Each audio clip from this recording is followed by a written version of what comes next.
Hi అండి, అందరు ఎలా ఉన్నారు? Welcome to our channel. Today video వచ్చేసి ఉగాది స్పెషల్గా భక్ష్యాలు పర్ఫెక్ట్గా ఎలా చేయాలి, ఎలా చేస్తే సాఫ్ట్గా టేస్టీగా ఈజీగా ఎలా చేసుకోవాలో ఈ వీడియోలో చూసేద్దాం.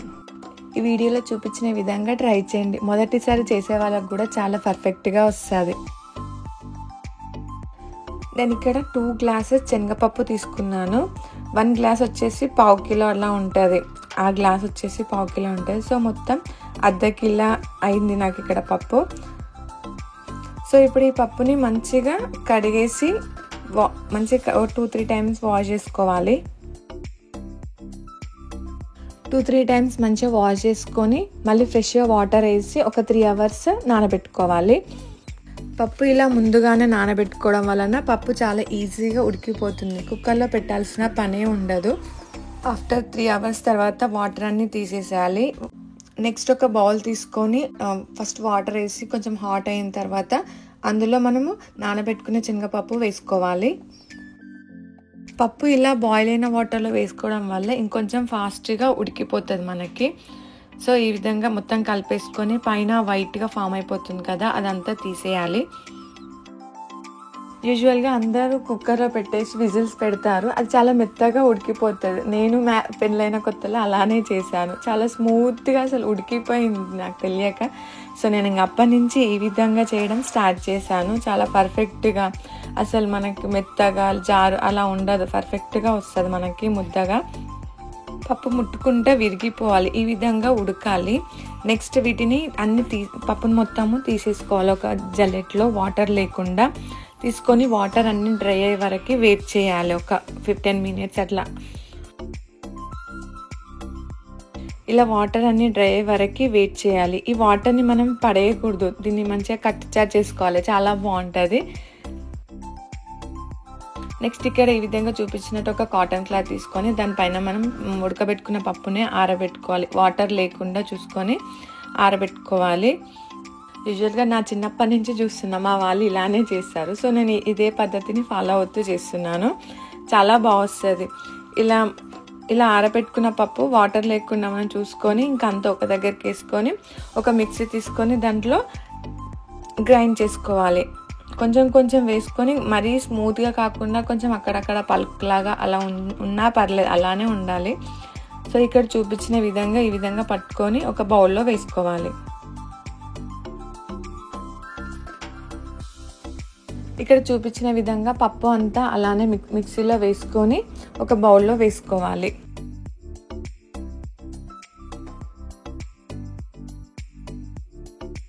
పప్పు అంతా గ్రైండర్లో ఇక్కడ చూపించిన విధంగా అక్కడక్కడ పప్పు ఉండేలాగా చూసుకొని ఇంకా అంతా పట్టుకోవాలి. ఇంక ఇది పక్కన పెట్టేసుకొని నెక్స్ట్ బెల్లం పాకు చేసుకోవాలి. నేను బెల్లం భక్ష్యాలు చేస్తున్నాను.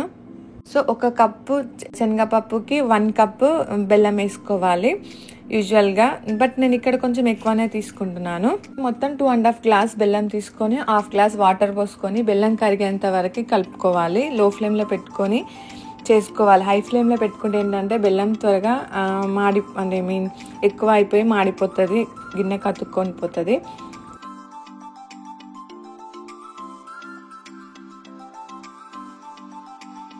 ఇక్కడ చూపించిన విధంగా కొంచెం చిక్కగా అంటే చేతికి ఇట్లా తీగ పాకంలాగా లైట్గా అలా వచ్చిన తర్వాత మనం ఇక్కడ యాలకుల పౌడర్ వేసుకోవాలి. మీ ఇష్టం, ఆప్షనల్, వేసుకుంటే చాలా బాగుంటుంది. నెక్స్ట్ మనం ముందుగా గ్రైండ్ చేసుకున్న పౌడర్ని కొంచెం కొంచెం వేసుకుంటూ కలుపుకోవాలి. సో ఇప్పుడు స్టవ్ కొంచెం లోలో పెట్టుకొని ఈ ప్రాసెస్ అంతా మనం చేసుకోవాలి. ఉండలు లేకుండా మంచిగా కలుపుకోవాలి. అండ్ ఇందులో గీ అలా వేసుకుంటారు, బట్ నేను వేయలేదు. కింద మాడకుండా కంటిన్యూగా కలుపుతూనే ఉండాలి. అండ్ ఇక్కడ చూపించిన విధంగా ఇలా ముట్టుకుంటే ఇలా మంచిగా లడ్డూలాగా రావాలి. సో ఆ విధంగా వచ్చిన తర్వాత గ్యాస్ ఆఫ్ చేసేసుకోవాలి. నెక్స్ట్ ఇదంతా ఒక బౌల్లో వేసుకోవాలి చల్లారిన తర్వాత. ఇక్కడ చూపించిన విధంగా అదంతా ఒక బౌల్లోకి షిఫ్ట్ చేసుకోవాలి. చూడండి ఇక్కడ మంచిగా ముద్దలాగా వస్తుంది కదా, మరీ లూజ్గా లేకుండా.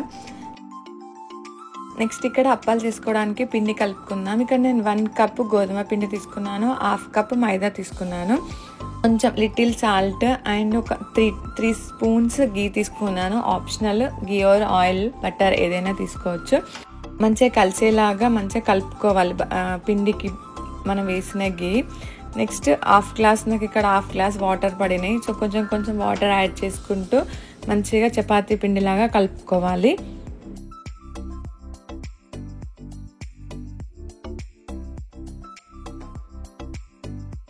చపాతీ పిండి కంటే కొంచెం సాఫ్ట్గా కలుపుకోవాలి. ఇక్కడ నేను చూపించిన విధంగా కొంచెం మెత్తగా అలా సెమీ సాఫ్ట్గా అలా ఉండాలి. నెక్స్ట్ కొంచెం ఆయిల్ పెట్టేసి ఇంకా పక్కన ఒక 10 minutes పక్కన పెట్టేసుకోవాలి. మనం ముందుగా చేసుకున్న పూర్ణంని రౌండ్గా బాల్స్ లాగా చేసుకోవాలి. ఈ పూర్ణంతో భక్షాలే కాదు, పూర్ణం బూరలు అండ్ గుంట పొంగనాలు ఉంటాయి కదా, అలా అంటే గుంట పొంగనాల మధ్యలో స్టఫింగ్ లాగా అలా పెట్టుకొని కూడా చేసుకోవచ్చు. స్వీట్ బూరలు అంటే ఆయిల్లో వేయకుండా ఈ విధంగా కూడా చేసుకోవచ్చు.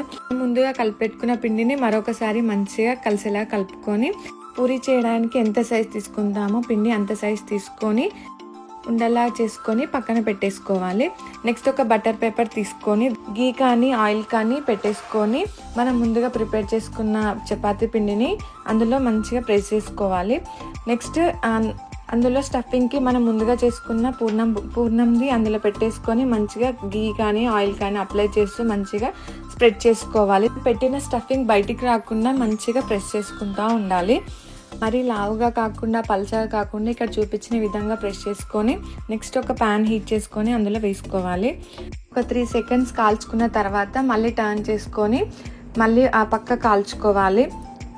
వన్ సైడ్ కాల్చుకున్న తర్వాత నెక్స్ట్ సైడ్ కాల్చిన తర్వాత మాత్రమే బటర్ అప్లై చేసుకోవాలి. బటర్ కానీ గీ కానీ మంచిగా అప్లై చేసుకోవాలి.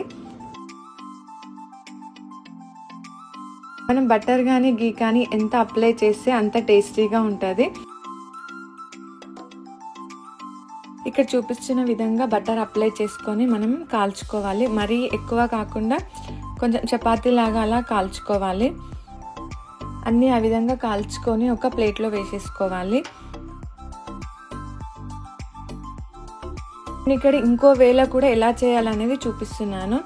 ఫస్ట్ మనము చపాతీ తీసుకొని మనం కొంచెం లైట్గా ప్రెస్ చేసుకొని అందులోనే స్టఫింగ్ పెట్టుకొని స్టఫింగ్ బయటికి రాకుండా మంచిగా ఫోల్డ్ చేసేసుకొని పెట్టుకోవాలి. నెక్స్ట్ దానికి గీ కానీ బటర్ కానీ అప్లై చేసి మళ్ళీ ఫోల్డ్ చేసి దాన్ని మంచిగా స్మూత్గా ప్రెస్ చేసుకోవాలి. ఇలా ఒత్తకుండా రఫ్ చేసుకుంటూ ఉండాలి. ఇదొక పద్ధతి. నెక్స్ట్ ఇంకోటి ఏంటంటే ఇదైతే కొత్తగా ఇప్పుడే చేసే వాళ్ళకైతే ఇది చాలా యూజ్ అవుతుంది. చపాతీ చేసే కోలతో మనం ఈ విధంగా స్ప్రెడ్ చేసుకోవచ్చు. ఇదైతే ఇప్పుడే వంట స్టార్ట్ చేసే వాళ్ళకైతే చాలా ఈజీ. ఈ విధంగా మంచిగా అంతటా ప్రెస్ చేసుకోవాలి. ఈ విధంగా అన్నీ ఈజీగా చేసేసుకోవాలి. కమ్మగా నోరూరించి అప్పటికప్పుడు చేసుకునే భక్షాలు రెడీ. ఈ విధంగా చేస్తే ఎప్పుడు చేసిన విధంగానే చాలా టేస్టీగా చాలా బాగొస్తాయి. ఎంత సాఫ్ట్గా ఎంత మెత్తగా ఉన్నాయో చూసారా.